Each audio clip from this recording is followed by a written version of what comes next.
Hi friends, Assalamu alaikum. ഇന്ന് ഞാൻ വന്നിട്ടുള്ളത് ഈസി ആയിട്ട് തന്നെ എല്ലാവർക്കും ചെയ്തെടുക്കാൻ പറ്റിയ ഒരു റെയിൻബോ കേക്കിന്റെ റെസിപ്പി ആയിട്ടാണ്. ഈ ഒരു കേക്ക് ഓവൻ ഇല്ലാതെ ഫ്രൈയിങ് പാനിലാണ് ചെയ്തിട്ടുള്ളത്. വളരെ ഈസിയാണ്. അപ്പോൾ ഈ ഒരു കേക്ക് 1 കിലോഗ്രാമും ഒരു 200 ഗ്രാം 1.25 കിലോ അടുത്ത് വെയിറ്റ് വരുന്ന ഒരു കേക്കാണ്. അപ്പോൾ ആദ്യമായിട്ട് ആരെങ്കിലും വന്നിട്ടുണ്ടെങ്കിൽ അതുപോലെ സബ്സ്ക്രൈബ് ചെയ്യാതെ കാണുന്നവർ ആരെങ്കിലും ഉണ്ടെങ്കിൽ മറക്കാതെ തന്നെ ഒന്ന് സബ്സ്ക്രൈബ് ചെയ്തേക്കണേ. എന്നിട്ട് ബെൽ ഐക്കൺ പ്രസ് ചെയ്തിട്ട് ഓൾ എന്നുള്ള ഓപ്ഷൻ സെലക്ട് ചെയ്യുക. അപ്പോൾ ഞാൻ പുതിയതായിട്ടൊക്കെ വീഡിയോസൊക്കെ ഇടുമ്പോൾ നിങ്ങൾക്ക് നോട്ടിഫിക്കേഷൻ കിട്ടും. അതുപോലെ ഗീവ് അവേ നടക്കുന്നുണ്ട്. അപ്പോൾ ഗീവ് അവേയിൽ എല്ലാവരും മാക്സിമം പങ്കെടുക്കണം. സബ്സ്ക്രൈബ് ചെയ്തിട്ട് വേണം ഗീവ് അവേയിൽ കമൻറ്റ് ചെയ്യാനായിട്ട്. അപ്പോൾ ഇതിനായിട്ട് ഞാനിവിടെ 1.5 കപ്പ് മൈദ എടുത്തിട്ടുണ്ട്. ഇതിലേക്ക് ഇനി ബേക്കിംഗ് പൗഡറും ബേക്കിംഗ് സോഡയൊക്കെ ചേർത്ത് കൊടുക്കണം. അപ്പോൾ ഞാനിതിലേക്ക് 1.5 ടീസ്പൂൺ ബേക്കിംഗ് പൗഡർ ചേർക്കുന്നുണ്ട്. ഒരു 1/4 ടീസ്പൂൺ ബേക്കിംഗ് സോഡയും ഒരു 1/4 ടീസ്പൂൺ ഉപ്പും കൂടെ ചേർത്ത് കൊടുക്കാം. എല്ലാം കൂടെ നന്നായിട്ടൊന്ന് മിക്സ് ചെയ്തിട്ട് മാറ്റി വയ്ക്കാം. പിന്നീട് ഇത് ഒന്ന് അരിച്ചിട്ടാണ് ചേർത്ത് കൊടുക്കുന്നത് മുട്ടയിലേക്ക്. അപ്പോൾ ഇത് ഒന്ന് നന്നായിട്ട് മിക്സ് ചെയ്തിട്ട് മാറ്റി വയ്ക്കാം. ഇതിലേക്ക് 4 മുട്ടയാണ് ഞാൻ എടുത്തിട്ടുള്ളത്. റൂം ടെമ്പറേച്ചറിലുള്ള 4 മുട്ടയാണ്. അത്യാവശ്യം നല്ല വലുപ്പമുള്ള 4 മുട്ട. ഇതിലേക്ക് ഇനി വാനില എസൻസും പിന്നെ 1.25 കപ്പ് പൊടിച്ച പഞ്ചസാര കൂടി എടുത്തിട്ടുണ്ട്. അപ്പോൾ 1 ടീസ്പൂൺ വാനില എസൻസ് ചേർത്ത് കൊടുക്കാം. നിങ്ങൾക്ക് ഇഷ്ടമുള്ള എസൻസ് ഏതെങ്കിലും ചേർത്ത് കൊടുത്താൽ മതി. ലോ സ്പീഡിൽ ഒന്ന് ബീറ്റ് ചെയ്തിട്ട് ഇതിലേക്ക് 1.25 കപ്പ് പൊടിച്ച പഞ്ചസാര കുറേശ്ശെയായിട്ട് ചേർത്ത് കൊടുക്കാം. എന്നിട്ട് ഹൈ സ്പീഡിലിട്ട് ബീറ്റ് ചെയ്ത് നല്ല ക്രീമി ആയിട്ട് എടുക്കണം. അപ്പോൾ ബീറ്റർ ഇല്ലാത്തവർക്ക് മിക്സിയിൽ നന്നായിട്ടൊന്ന് അടിച്ചെടുത്താലും മതി. ഇത്രയും അങ്ങോട്ട് പതഞ്ഞ് വന്നില്ലെങ്കിലും അത്യാവശ്യം നന്നായിട്ട് തന്നെ സോഫ്റ്റ് ആയിട്ടുള്ള കേക്ക് തന്നെ കിട്ടും മിക്സിയിൽ ചെയ്താലും.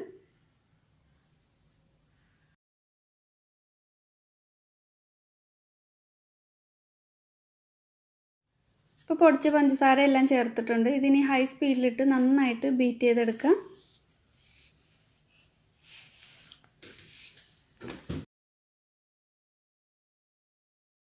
ഇതേപോലെ നല്ല ക്രീമി ആയിട്ട് വരണം. അപ്പോൾ നല്ല ക്രീമി ആയിട്ട് വന്നിട്ടുണ്ട്. കളറൊക്കെ മാറി ഒരു വൈറ്റ് കളർ പോലെ ആയിട്ടുണ്ട്. ഇനി ഇതിലേക്ക് 1/2 കപ്പ് പാല് ചേർത്ത് കൊടുക്കാം. തണുപ്പില്ലാത്ത പാലാണ് ചേർത്തിട്ടുള്ളത്. 1/2 കപ്പോളം ഓയിൽ എടുത്തിട്ടുണ്ട്. 1/2 കപ്പിൽ നിന്നും 1 ടേബിൾ സ്പൂൺ കുറവാണ് ഓയിൽ ചേർത്തിട്ടുള്ളത്. ലോ സ്പീഡിൽ ഒന്ന് മിക്സാക്കി കൊടുത്താൽ മാത്രം മതി. ഇപ്പോൾ എല്ലാം കൂടെ നന്നായിട്ടൊന്ന് മിക്സ് ആയിട്ടുണ്ട്. ഇനി ബീറ്ററിൻ്റെ ആവശ്യമില്ല. ഇനി ഇതിലേക്ക് മാവ് ഒന്ന് അരിച്ചിട്ടാണ് ചേർക്കുന്നത്. എന്നിട്ടൊന്ന് ഫോൾഡ് ചെയ്തെടുക്കാം. ഒരു സ്പാച്ചിലോ അല്ലെങ്കിൽ ഒരു വിസ്ക് ഉപയോഗിച്ചിട്ടോ ഫോൾഡ് ചെയ്തെടുത്താൽ മതി. അപ്പോൾ ഇതിലേക്ക് ഒരു 2-3 ടേബിൾ സ്പൂൺ വീതം മൈദയൊക്കെ ചേർത്തിട്ട് ഒന്ന് അരിച്ച് ചേർത്ത് കൊടുക്കാം. ഒരുപാടിട്ട് ഓവർ മിക്സ് ചെയ്യരുത്. ഞാനിപ്പോൾ ഇത് ഒരു വിസ്ക് ഉപയോഗിച്ചിട്ട് ഇങ്ങനെ ഒന്ന് ഫോൾഡ് ചെയ്തെടുക്കുന്നുണ്ട്.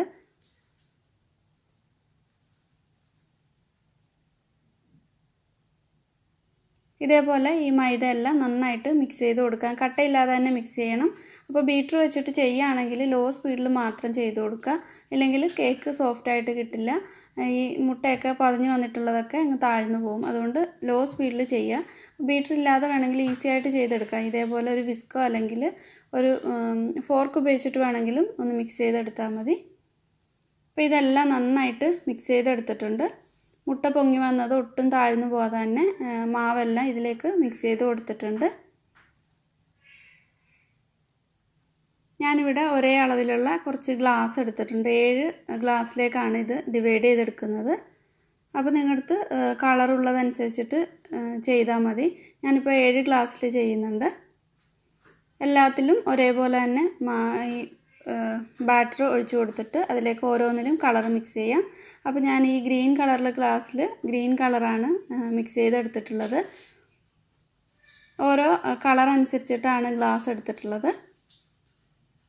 അപ്പോൾ എൻ്റെ അടുത്ത് ഈ ലിക്വിഡ് കളർ ഗ്രീനാണുള്ളത്. അപ്പോൾ ജെൽ ഫുഡ് കളറാണെങ്കിൽ നല്ലൊരു ഗ്രീൻ കളർ കിട്ടും. ഇതിപ്പോൾ ലൈറ്റായിട്ടൊരു കളറേ കിട്ടും. ഇതിപ്പോൾ നമ്മൾ ഒന്ന് ബേക്ക് ചെയ്ത് വരുമ്പോൾ ഒന്നും കൂടെ അങ്ങ് ഫെയ്ഡായി പോവും. അപ്പോൾ അതനുസരിച്ചിട്ട് ചേർത്ത് കൊടുക്കുക. ഞാനിപ്പോൾ ഇത്ര മാത്രമേ കളർ ചേർത്തിട്ടുള്ളൂ. അടുത്തതായിട്ട് ഓറഞ്ച് കളറാണ് മിക്സ് ചെയ്തിട്ടുള്ളത്. ഓറഞ്ച് കളറ് ജെൽ ഫുഡ് കളറാണ് ചേർത്തിട്ടുള്ളത്. അത് അത്യാവശ്യം നല്ല കളറിൽ തന്നെ നമുക്ക് കിട്ടും. ഇതേപോലെ തന്നെ ബാക്കിയുള്ള കളറെല്ലാം മിക്സ് ചെയ്തെടുക്കാം.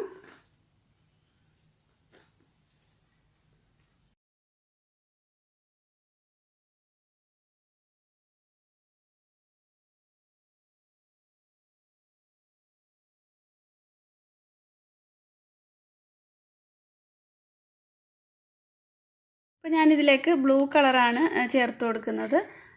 അതുപോലെ ഓറഞ്ചും ഗ്രീനും റെഡും യെല്ലോവും മിക്സ് ചെയ്തിട്ടുണ്ട്. ബ്ലൂ കളറും ചേർത്ത് കൊടുത്തിട്ട് ഇത് നന്നായിട്ടൊന്ന് മിക്സ് ചെയ്തിട്ട് മാറ്റി വയ്ക്കാം.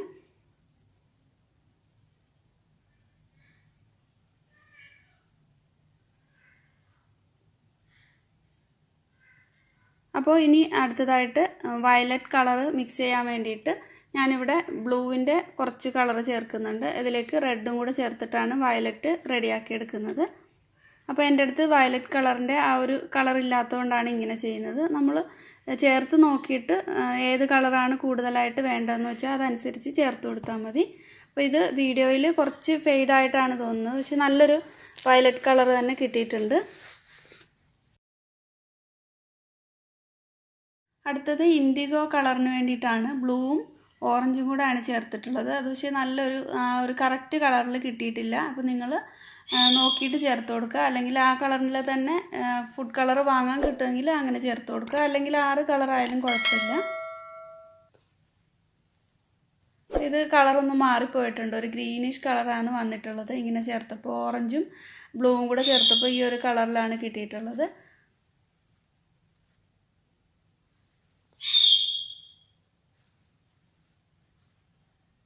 ഇനി ഇതെല്ലാം ബേക്ക് ചെയ്തെടുക്കാം.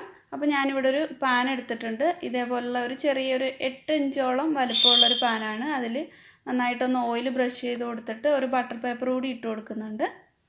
അപ്പോൾ നിങ്ങളുടെ അടുത്ത് 7 ഇഞ്ചിൻ്റെ കേക്ക് ടിൻ ഉണ്ടെങ്കിൽ 2 കേക്ക് ടിന്നൊക്കെ ഉണ്ടെങ്കിൽ വേഗത്തിൽ OTG ഓവനൊക്കെ ആണെങ്കിൽ 2-3 ടിന്നൊക്കെ വെക്കാൻ പറ്റുമെങ്കിൽ വേഗത്തിൽ തന്നെ ചെയ്തെടുക്കാൻ പറ്റും. അപ്പോൾ ഞാൻ ആദ്യം ഗ്രീൻ കളറിലുള്ള ആ ഒരു കേക്കാണ് ബേക്ക് ചെയ്തെടുക്കുന്നത്. ബാറ്റർ ഒഴിച്ചു കൊടുത്തിട്ട് എല്ലായിടത്തേക്കും നന്നായിട്ടൊന്ന് സ്പ്രെഡ് ചെയ്ത് കൊടുക്കാം. എന്നിട്ട് ഒന്ന് ടാപ്പ് ചെയ്ത് കൊടുത്തിട്ട് ഇതേപോലെ ഒരു പാൻ ഞാൻ ചൂടാക്കി എടുത്തിട്ടുണ്ട്. ഒരു തവയാണ് ചൂടാക്കി എടുത്തിട്ടുള്ളത്, അല്ലെങ്കിൽ നോൺ സ്റ്റിക്കിൻ്റെ പാൻ ചൂടാക്കി എടുക്കുക. എന്നിട്ട് അതിൻ്റെ മുകളിൽ വെച്ചിട്ട് ഒരു മീഡിയം ലോ ഫ്ലെയിമിനും ഇടയിലായിട്ട് വെച്ചിട്ട് ഇത് ഒരു 10 മിനിറ്റ് കുക്ക് ചെയ്തെടുത്താൽ മതി. അപ്പോൾ ഇതേപോലെ ഹോളുണ്ടെങ്കിൽ ഒന്ന് അടച്ചു കൊടുത്തിട്ട് വേണം ഇത് ഒന്ന് കുക്ക് ചെയ്തെടുക്കാൻ, അല്ലെങ്കിൽ ചൂട് കിട്ടാതെ വരും.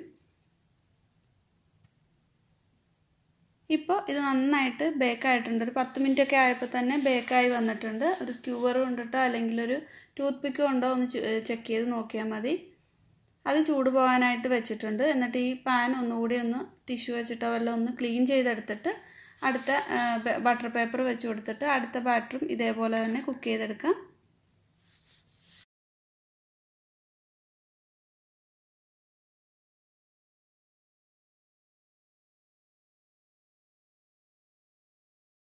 ബാറ്റർ ഒഴിച്ച് കൊടുത്തിട്ട് ഒന്ന് ടാപ്പ് ചെയ്തിട്ട് അടച്ചു വെച്ചിട്ട് ഇതും കുക്ക് ചെയ്തെടുക്കാം.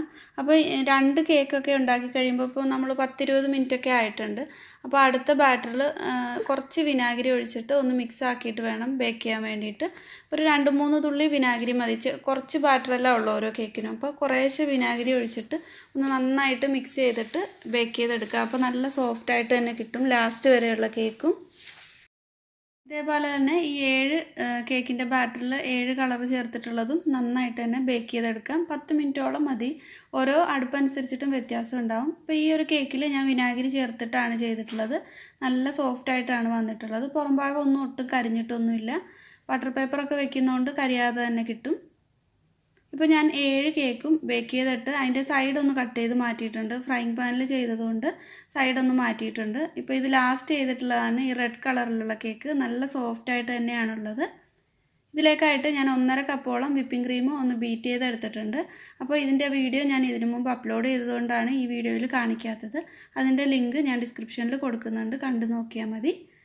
ഓരോ പീസ് കേക്കും വെച്ചിട്ട് ഷുഗർ സിറപ്പ് കൊണ്ടൊന്ന് വെറ്റ് ചെയ്ത് കൊടുക്കുന്നുണ്ട്. ഞാനിവിടെ ഒരു 1/2 കപ്പ് വെള്ളം നന്നായിട്ടൊന്ന് ചൂടാക്കിയിട്ട് 4 ടേബിൾ സ്പൂൺ പഞ്ചസാര ഒന്ന് മെൽറ്റ് ചെയ്തെടുത്തിട്ടുള്ളതാണ്.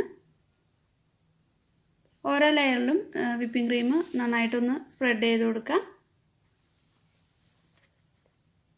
അപ്പോൾ നിങ്ങൾ ഓവനിലൊക്കെ ചെയ്യുകയാണെങ്കിൽ കേക്ക് ടിന്നിലൊക്കെ ചെയ്യുകയാണെങ്കിൽ ഈ കേക്കിൻ്റെ സൈഡൊന്നും കട്ട് ചെയ്ത് കളയേണ്ട ആവശ്യം വരില്ല. അപ്പോൾ കേക്കിൻ്റെ വെയിറ്റ് കുറച്ചും കൂടെ വെയിറ്റ് ഉണ്ടാവും. ഞാനിപ്പോൾ സൈഡ് കുറച്ചൊന്ന് കട്ട് ചെയ്ത് കളഞ്ഞതുകൊണ്ടാണ് ഈ ഒരു കേക്ക് ഒരു 1.25 കിലോ അടുത്ത് വെയിറ്റ് വരുന്നത്. എല്ലാ ലെയറും ഇതുപോലെ തന്നെ ചെയ്തെടുക്കാം. അപ്പോൾ നിങ്ങൾക്ക് ഈ കേക്ക് ഓരോന്നും കാണുമ്പോൾ മനസ്സിലാവും നല്ല സോഫ്റ്റ് ആയിട്ടുള്ള കേക്കാണ്. നമ്മൾ ഫ്രൈങ് പാനിൽ ചെയ്തതാണെന്ന് പറയില്ല, അത്രയ്ക്ക് നല്ല സോഫ്റ്റാണ്. ഓരോ ലെയറിലും ഇതേപോലെ വിപ്പിംഗ് ക്രീം സ്പ്രെഡ് ചെയ്ത് അതുപോലെ ഷുഗർ സിറപ്പ് കൊണ്ടൊന്ന് വെറ്റ് ചെയ്തിട്ട് വേണം ഓരോ ലെയറും വെച്ച് കൊടുക്കാനായിട്ട്. അപ്പോൾ ഇത് ലാസ്റ്റ് ലെയറും വെച്ച് കൊടുത്തിട്ട് ഇതിൻ്റെ സൈഡിലും മുകളിലും ഒക്കെ നന്നായിട്ടൊന്ന് വിപ്പിംഗ് ക്രീം സ്പ്രെഡ് ചെയ്ത് ആ ക്രം കോട്ട് ചെയ്ത് കൊടുക്കാം. എന്നിട്ട് ഇത് ഫ്രിഡ്ജിൽ വെച്ചിട്ട് ഒരു 10-15 മിനിറ്റ് ഫ്രിഡ്ജിലേക്ക് വെച്ചിട്ട് ഒന്ന് അടുത്ത കോട്ട് കൊടുത്തു കഴിഞ്ഞാൽ നന്നായിട്ട് തന്നെ നമുക്ക് ഈസി ആയിട്ട് തന്നെ എല്ലായിടത്തും ഐസിങ് ചെയ്തെടുക്കാൻ പറ്റും.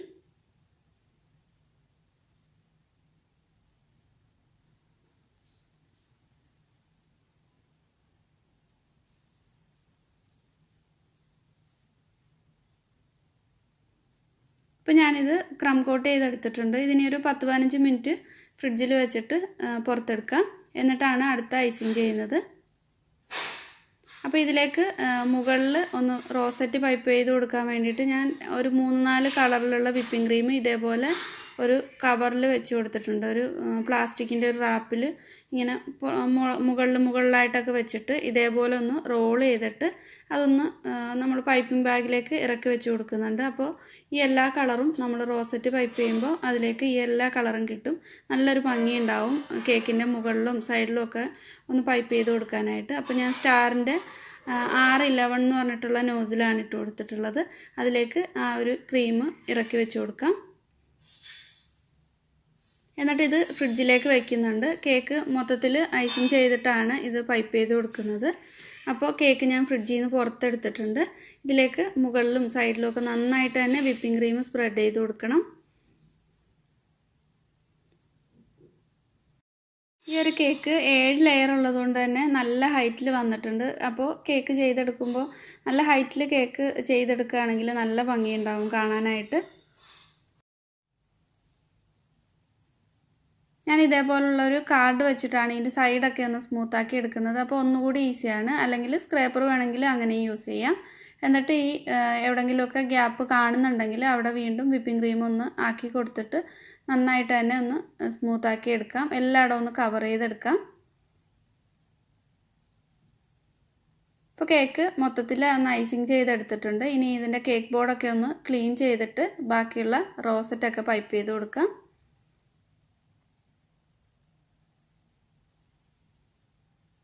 അപ്പോൾ ഈ ഒരു നോസിലിൻ്റെ നമ്പർ 611 എന്ന് പറഞ്ഞിട്ടുള്ള നോസിലാണ്. ഈ ഒരു നോസിൽ വെച്ചിട്ട് നമ്മൾ കേക്കൊക്കെ റോസറ്റൊക്കെ പൈപ്പ് ചെയ്ത് കൊടുത്തു കഴിഞ്ഞാൽ നല്ല ഭംഗിയുണ്ടാവും കേക്ക് കാണാനായിട്ട്. പിന്നെ ഇതിൽ ഞാൻ ചെയ്തിട്ടുള്ളത് കുറേ ഒരു 4-5 കളർ ചെയ്തിട്ടുണ്ട്. അപ്പോൾ റെയിൻബോയിൽ വന്നിട്ടുള്ള കളറ് വ്യത്യാസമായിട്ടുണ്ട്. ആ ഒരു കറക്റ്റ് കളറൊന്നും അല്ല, ചില കളറൊക്കെ വേറെയാണ്. അത് ഞാൻ ഇപ്പോൾ ഒരു 2-3 കളറൊക്കെ മിക്സ് ചെയ്തിട്ടാണ് ഈ ഒരു കളറ് ചേർത്തിട്ടുള്ളത്. അപ്പോൾ കളറൊക്കെ ഒന്ന് മാറിപ്പോയിട്ടുണ്ട്. ഇതിനൊരു കേക്കിൻ്റെ താഴെയും ബോർഡർ കൊടുക്കുന്നുണ്ട്.